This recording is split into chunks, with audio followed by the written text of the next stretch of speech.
So imagine a dictator. Okay. But this dictator has absolute, unquestioned, total power over every single aspect of your life. Hmm. He commands the military. He owns the courts. His word is basically the law. Right.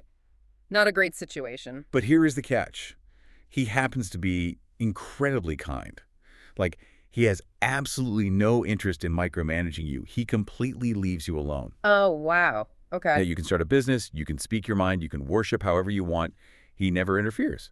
So the question is, are you free? That is a fascinating hypothetical. Right, because if you ask most people in the street, they'd look at their day-to-day life under this ruler and say, well, yeah, I'm perfectly free. Nobody is bothering me. Yeah, I mean, that makes sense on the surface. But according to the foundational thinkers of our society, the answer is a resounding, actually terrifying no, because even under a benevolent dictator, you are technically a slave. It completely shatters our modern intuitive understanding of the word, doesn't it? It really does. Because we tend to think of freedom as simply, the absence of immediate physical restraint. Like, if there are no handcuffs on my wrists, I am free. Exactly. But that hypothetical scenario with the kind dictator, it reveals a massive blind spot. Because your freedom in that society is entirely dependent on his mood. Oh, right. Because he could just wake up angry one day. Exactly. He could wake up tomorrow with indigestion, change his mind, and take everything away from you. Which means your life is lived entirely at his mercy. And that brings us to the core of this custom-tailored deep dive. We are thrilled to have you with us today as we unpack one of the most monumental, comprehensive texts on human interaction ever compiled. It's a heavy hitter, for sure. Yeah, it's the Oxford Handbook of Freedom, edited by David Schmitz and Carmony Pavel. We throw the word freedom around constantly, right? We demand it, Yeah. we fight over it, we stick it on bumper stickers. Yeah, debt-free, cancer-free, freedom of speech. Right. But what is it, mechanically speaking? Well, this text takes that question completely out of the realm of abstract academic pontificating. It grounds it in the actual physics of how human beings coexist. Which is such a crucial starting point for you listening to this. Definitely. Because this isn't just a list of philosophical thought experiments. These concepts were forged in the fire of lived history, usually by populations who were systematically denied them. Yeah, they had fight for this stuff. Right. When we try to define freedom, we are literally trying to architect a society where human lives go better. So to build that architecture, we really have to start with the foundational definitions. Because if we can't agree on what the word actually means, we can't build a legal system to protect it. Exactly. And the text points us straight to the most famous division in political philosophy. I'm talking about Isaiah Berlin's 1958 essay, Two Concepts of Liberty. Right. And Berlin wrote this during the Cold War, which is essential context. He split freedom into two very distinct categories: negative freedom and positive freedom. Okay, let's break those down. So negative freedom is exactly what it sounds like. It is the absence of interference. It's the freedom to do as you please without external obstacles. Meaning obstacles created by other human beings or by the state, right? Yes, specifically human-made obstacles, like having no physical chains on you or no arbitrary laws preventing you from, say, moving to a new city. It's basically the state drawing a circle around you and saying, hey, we will not step inside this. Right, and Berlin really championed that, but then he defined positive freedom.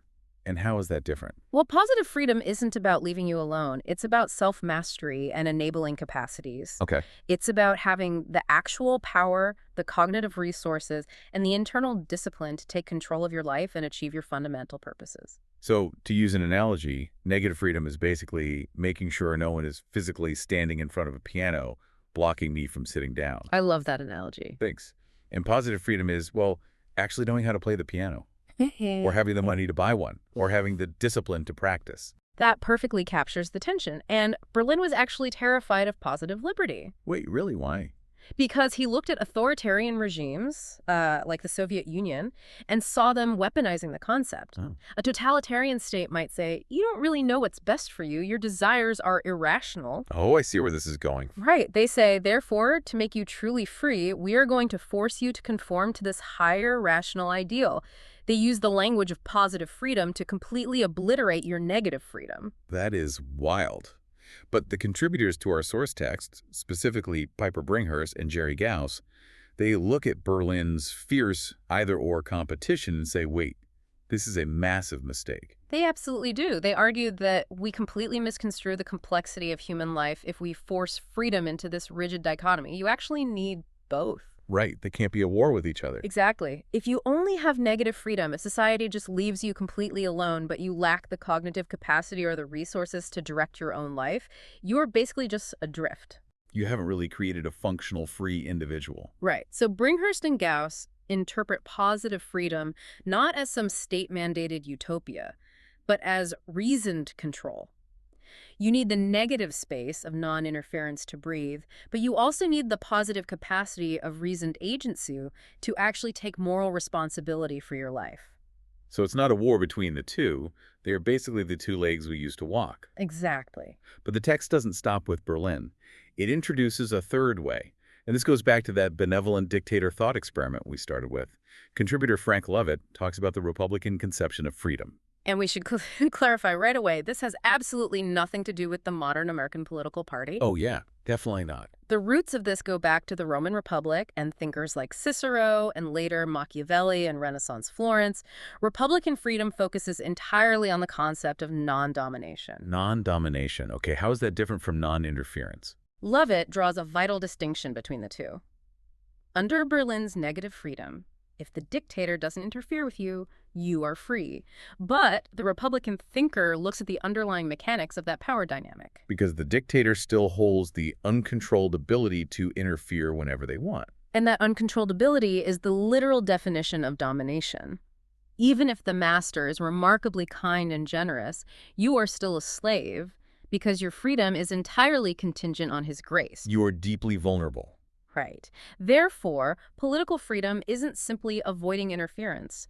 It is the absolute guarantee that you are not subject to the arbitrary, unaccountable will of another person. No, so you have to build institutions that actively limit power so that no one can dominate you, even hypothetically. Exactly. Which brings us to the absolute bedrock of this entire framework, self-ownership. Right. Dan Russell and David Sobel explore this in the text. This is the idea that you literally own yourself. And I love the way this is framed. It's not presented as some, like, hyper-selfish, atomized isolation. It's framed as the concept of jurisdiction. Yeah. It is the fundamental, legally recognized right to say no. The right to say no marks the absolute boundary of your personhood.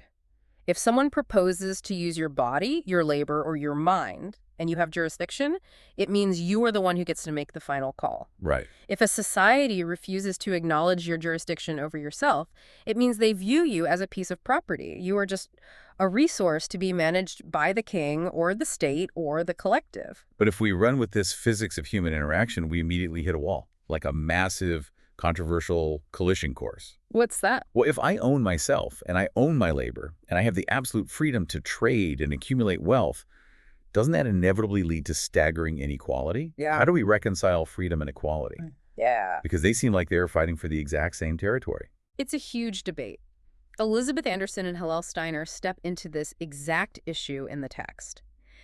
And they argue that freedom and equality don't inherently conflict if you understand the underlying mechanics. Okay, I saw.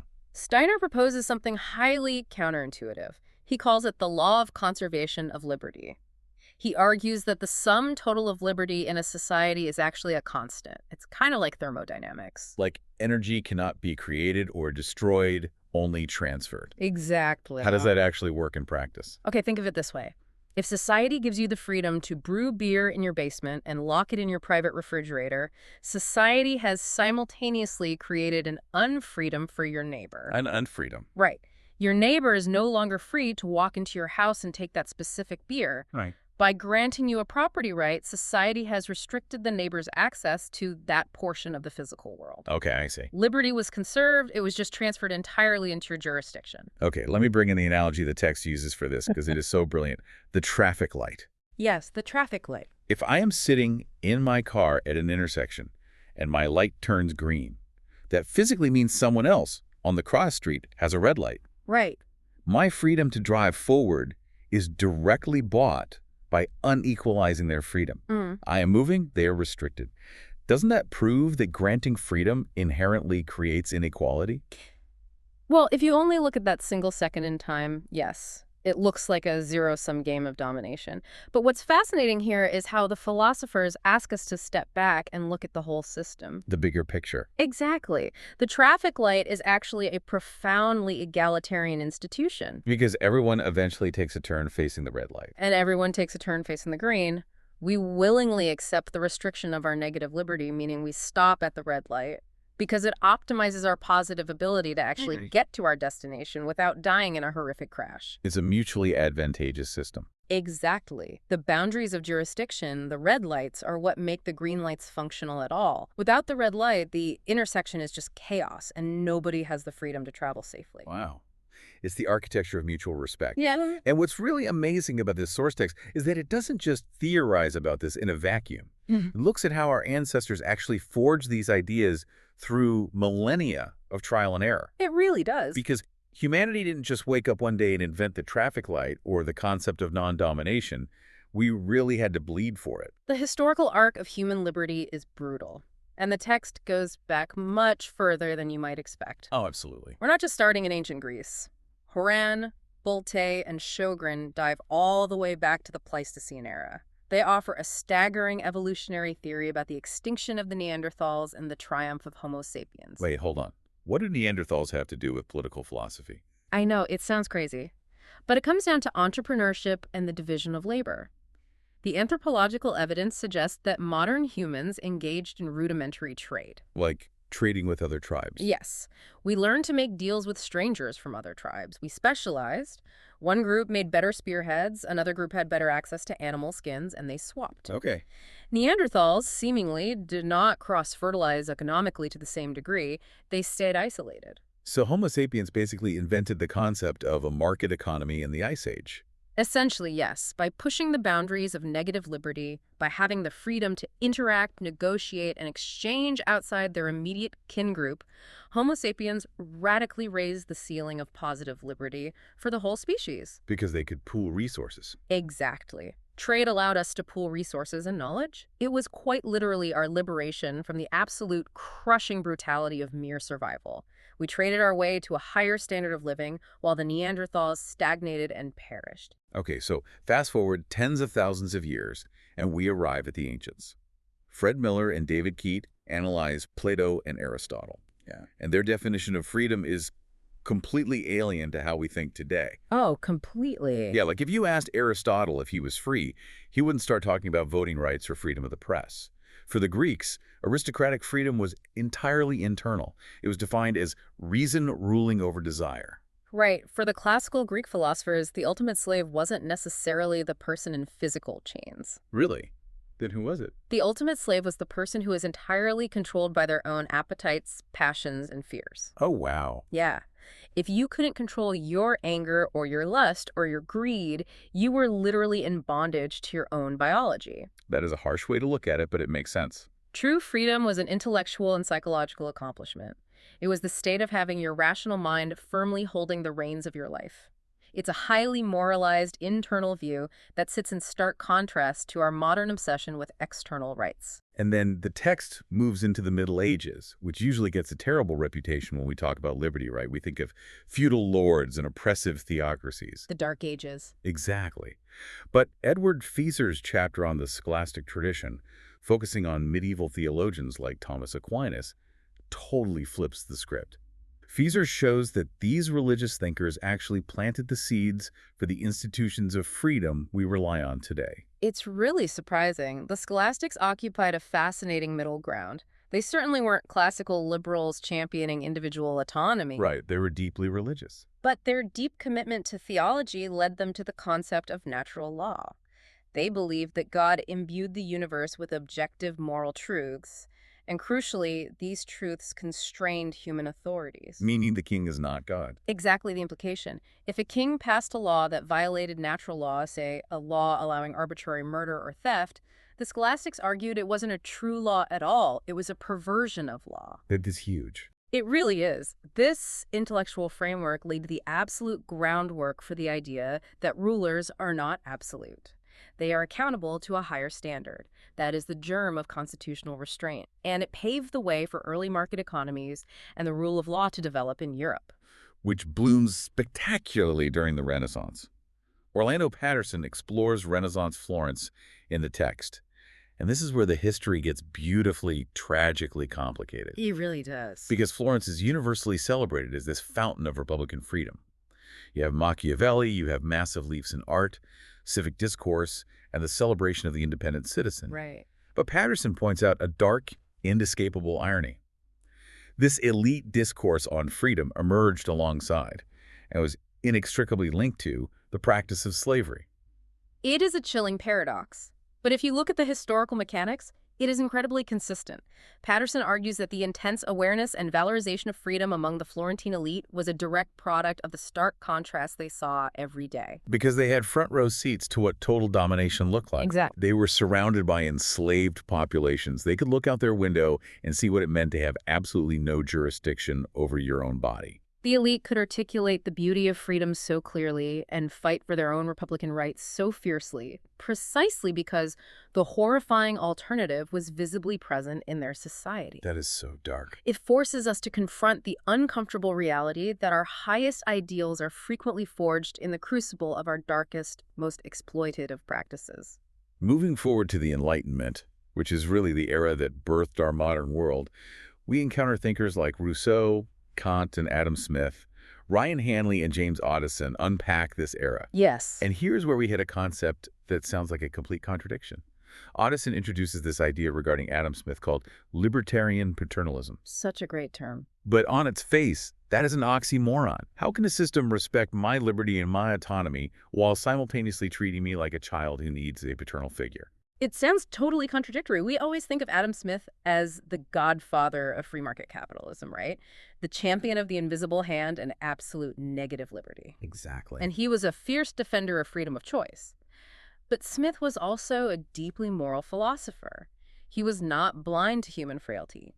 He recognized that if you just leave people completely alone, they frequently make terrible, self-destructive choices that undermine their own long-term positive freedom. Like they gamble away their savings, or they succumb to addiction, or they just make really short-sighted deals. Right. So libertarian paternalism, in Smith's context, is about a delicate balancing act. It's about creating societal structures, cultural expectations, and encouraging moral virtues that gently guide people toward better choices without ever crossing the line into state coercion. So it's leaning on moral freedom, like things like personal responsibility, community expectations, or what Smith called the impartial spectator within us, to support political freedom. If the culture promotes virtue and self-restraint, the state doesn't have to step in with a heavy authoritarian hand to clean up the mess. That is the vital insight of the Enlightenment. Smith, Rousseau, and Kant all fundamentally believed that positive and negative liberty had to be complementary. You need both. You simply cannot sustain free political institutions, like a democracy or a free market, if the citizenry lacks the internal moral freedom to govern their own worst impulses. If the citizens become slaves to their desires, as the ancients warned, the political institutions will eventually collapse into tyranny. So history shows us why freedom matters. Yeah. And the incredible fragility of it.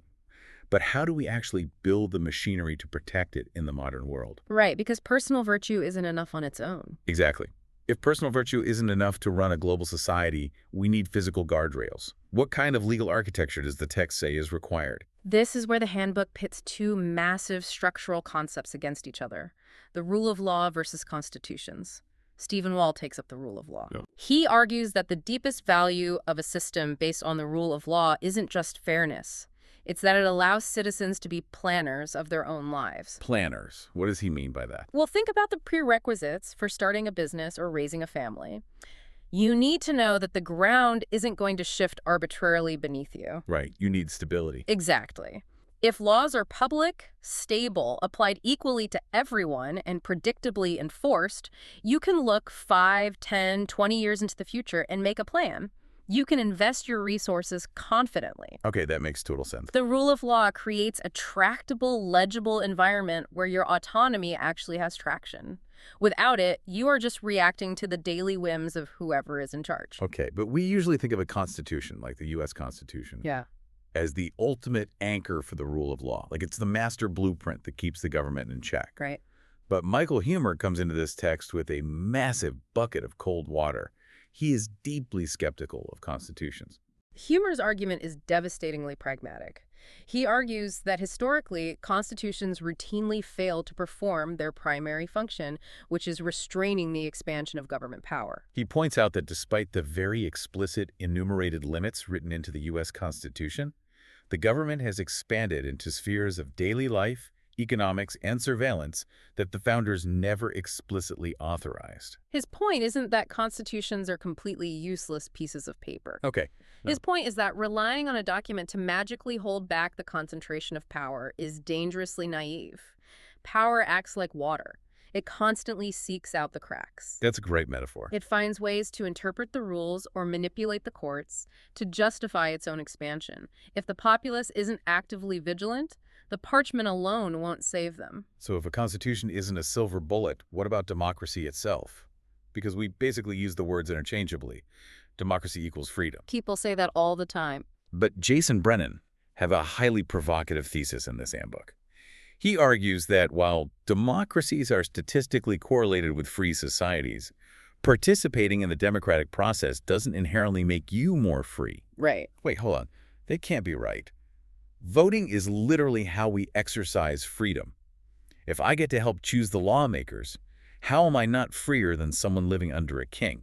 Let's connect this back to Frank Lovett's concept of non-domination. Okay, the Republican ideal. Exactly. The Republican ideal of freedom is that you are not subject to the uncontrolled ability of another to interfere with you.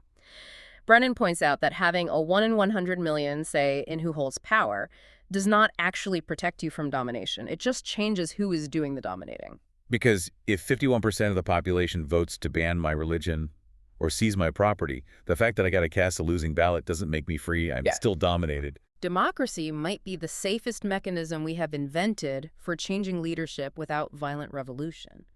But collective decision-making by itself is not a guarantee of individual liberty. A democracy can easily become a tyranny of the majority. It's the old saying, right? Democracy is two wolves and a sheep voting on what's for dinner. Liberty is a well-armed sheep contesting the vote. Yeah, exactly. And this inherent danger of the majority leads right into Carmen Pavel's brilliant critique of what he called the all-affected interests principle. This is a massive debate in global politics right now. Yeah. The principle basically says that if a policy affects someone, regardless of where they live or what passport they hold, they should have a democratic say in it. Right. For example, if a massive industrial policy in the United States affects global carbon emissions and temperatures, shouldn't citizens of low-lying island nations in the Pacific get a vote on that U.S. policy, since it directly affects their survival? On the surface, it sounds incredibly just and highly democratic. But Pavel argues that applying this principle globally would actually obliterate the boundaries that make political accountability and therefore freedom possible. How so?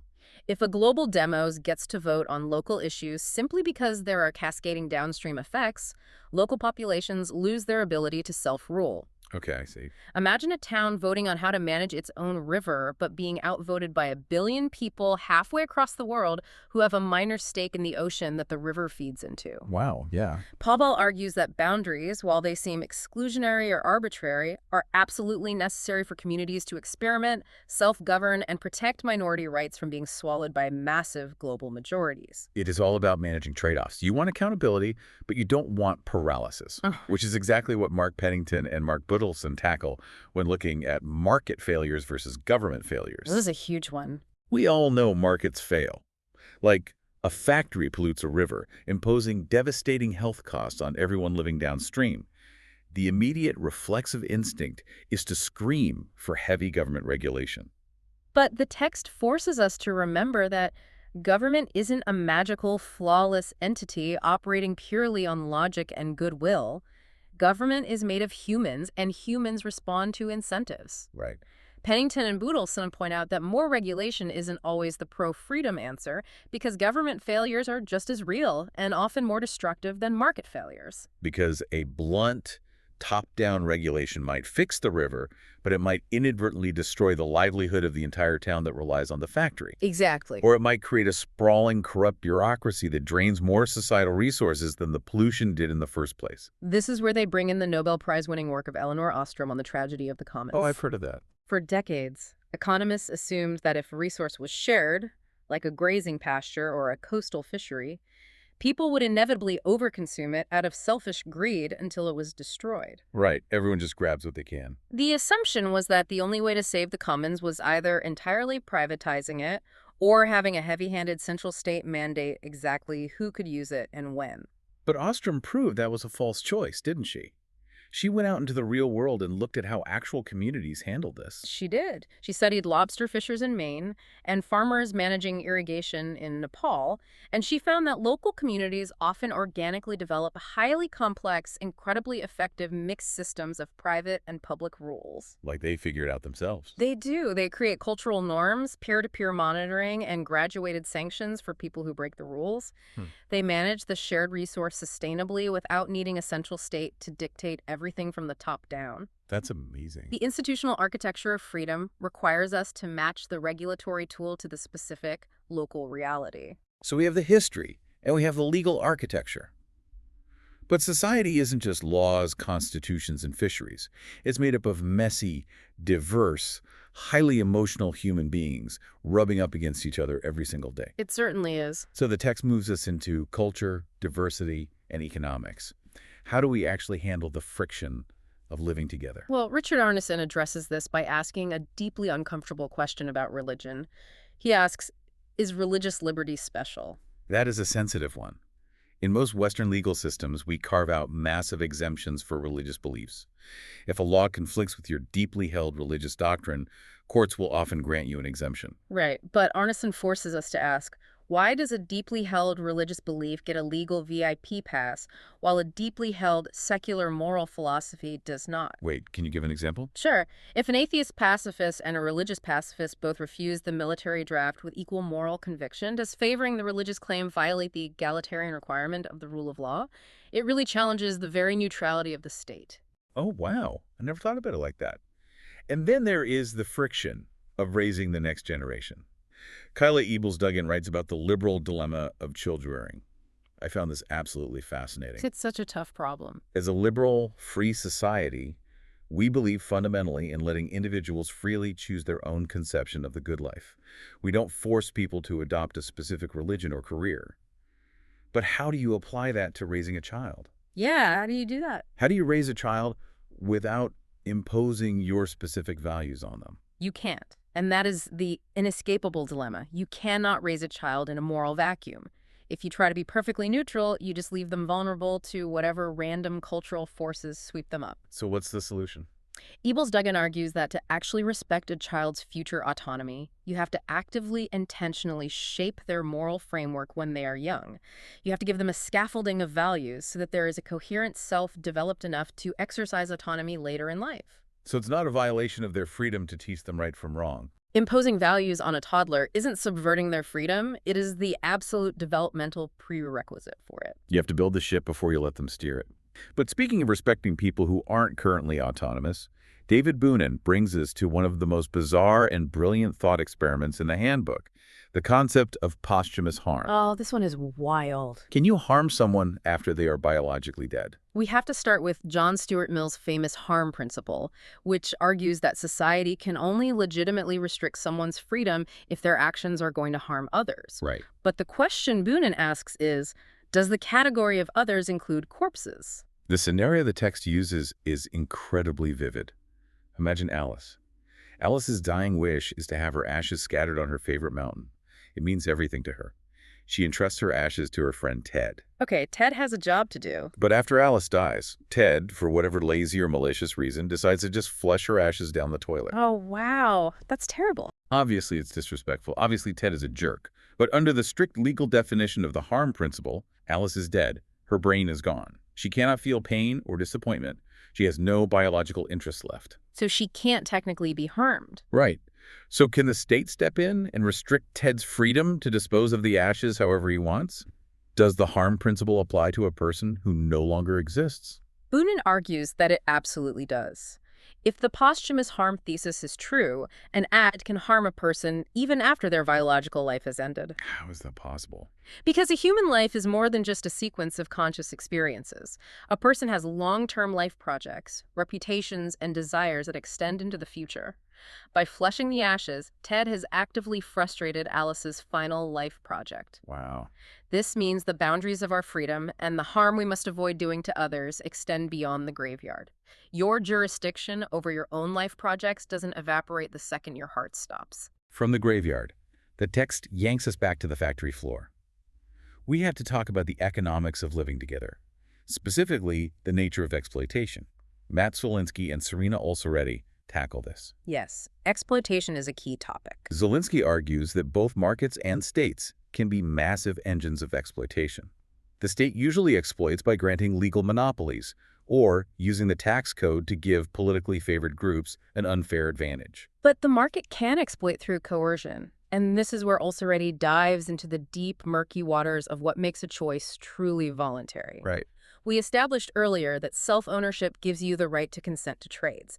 If you sign a contract to work in a factory, you exercised your positive freedom. But what if your consent is given under extreme, crushing duress? Right. What does this mean for someone who takes a brutal, dangerous, incredibly low-paying job out of sheer financial desperation? The employer didn't hold a physical gun to their head. They just made an offer. The employer just made an offer. Work in this sweatshop for pennies, or don't. Is that a voluntary choice, or is it a subtle form of coercion? This is where modern political philosophy struggles the most to resolve the gray areas of consent.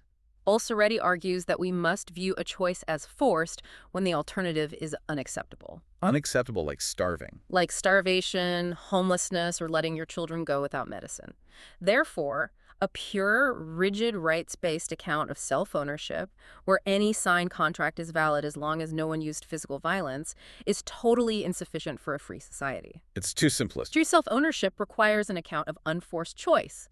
If your options are terrible, your freedom is fundamentally compromised, even if no one is actively standing in front of the piano blocking you. But doesn't this imply that the market is inherently predatory? That it just leverages human desperation? Virgil Henry Storr counters this by exploring the morality of markets. Critics often say the free market simply rewards sociopathic greed. But Storr, bringing back Adam Smith, argues that markets actually rely on and actively cultivate empathy. To succeed in a free market over the long term, you can't just be greedy. You actually have to expand your sphere of sympathy. Expand your sympathy? How? You have to invoke Smith's impartial spectator to understand what the other person wants, what they value, and how you can serve their needs better than your competitor. Oh, because if you don't, they won't buy from you. Exactly. A purely selfish business person who doesn't care about their customers' desires will eventually go bankrupt.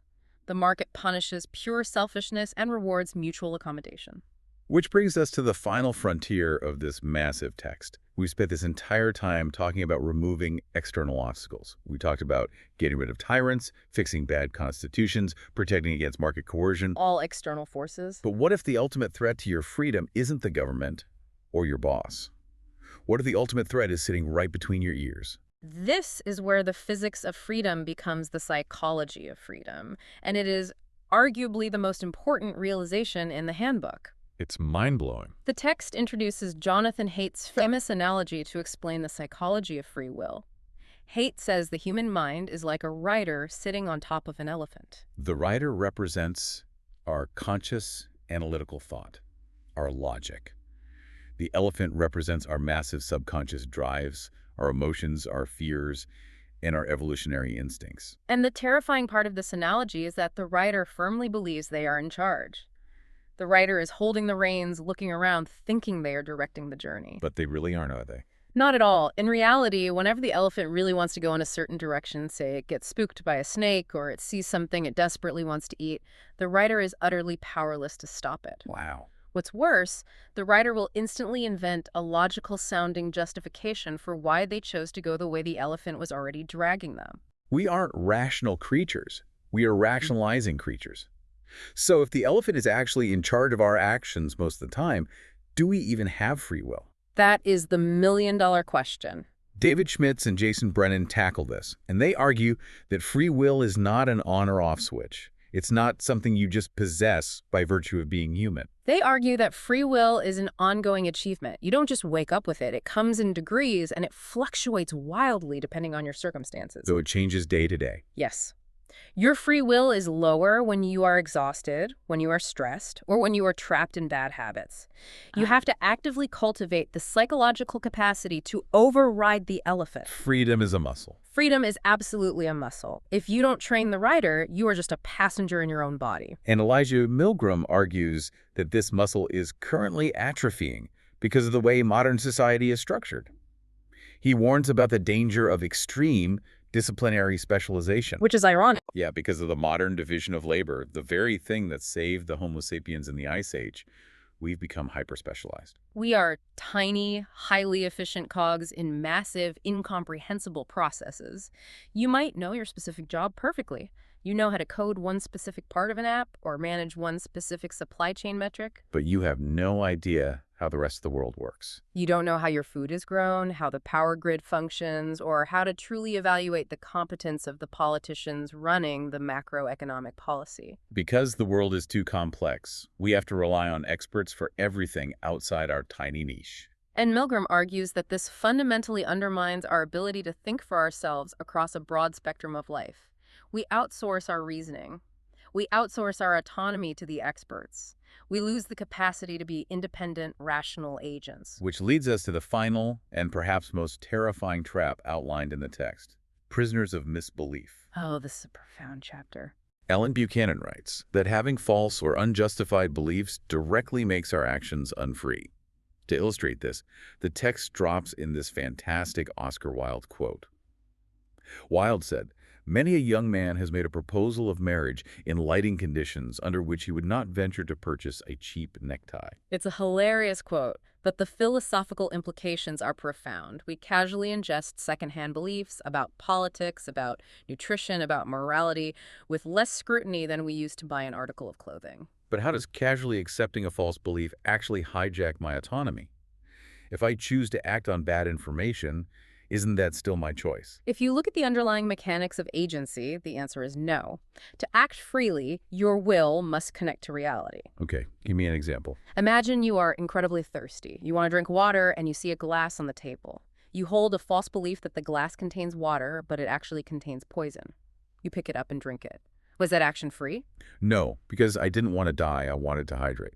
Exactly. You are acting, but your misbelief has entirely severed the connection between what you genuinely will to live and what you are actually doing, poisoning yourself. Your ignorance makes you a slave to the poison. So when we scale that up to society, the implications are terrifying. When we act on false beliefs planted by propagandists or absorbed through algorithmic echo chambers or just swallowed through cultural osmosis, we are not competently self-directed. We're basically carrying out someone else's programming. We are carrying out the programming of whoever installed that belief in our minds. Therefore, critical thinking and epistemic vigilance, relentlessly questioning the information you consume, are not just academic exercises for philosophers. They are the fundamental, vital survival skills of a free person. Which brings us to the summit of this massive intellectual mountain. We have traversed thousands of years of history and the deepest mechanics of the human mind. Let's synthesize this for you listening right now. Let's do it. If there is one ultimate takeaway from the Oxford Handbook of Freedom, it is that freedom is deeply, inescapably multidimensional. You cannot reduce it to a single slogan or a single political party platform. It requires the negative boundaries of self-ownership, the fundamental jurisdictional right to say no to interference and domination, but it equally requires positive capacities, the actual economic resources, education, and mental fortitude to act on your life plans. It requires the institutional traffic lights of the rule of law, creating a predictable, egalitarian system where we all take turns stopping so we can all eventually reach our destination safely. Yes. It requires communities that can manage their own commons without being crushed by global majorities. And, perhaps most challengingly of all, it requires a constant, vigilant, agonizing effort to achieve psychological autonomy. To relentlessly train your rider to actually guide the elephant rather than just inventing clever excuses for wherever the elephant happens to drag you. Answering these questions isn't a dusty parlor game. It is the literal blueprint for figuring out where your chains are. Whether those chains are forged by an overreaching government, a desperate economic situation that forces your consent, or your own unquestioned inherited assumptions. Freedom is not a static state of being you are simply granted at birth. It is an ongoing, fragile achievement you must constantly maintain. Which leaves us with a final, lingering thought to build on everything we've discussed today. We just talked about how true freedom requires not just the absence of external chains, but the presence of true beliefs. Right. If the mechanism of your willing is severed from reality by false information, you are not free, you are a puppet. So ask yourself this. Are you actually free in the age of algorithmic social media feeds? When you open your phone, you are interacting with supercomputers specifically designed by thousands of engineers to feed you information that bypasses your writer and directly triggers your elephant's deepest outrage, fears, and desires, just to keep you scrolling. Wow. Have you simply outsourced your reasoning to the machine? Are you directing your life? Or are you just running on tracks laid down by an algorithm you can't even see? It seems the benevolent dictator we talked about at the very beginning might not be a politician in a palace. The dictator might be sitting in your pocket, quietly deciding what you believe is true.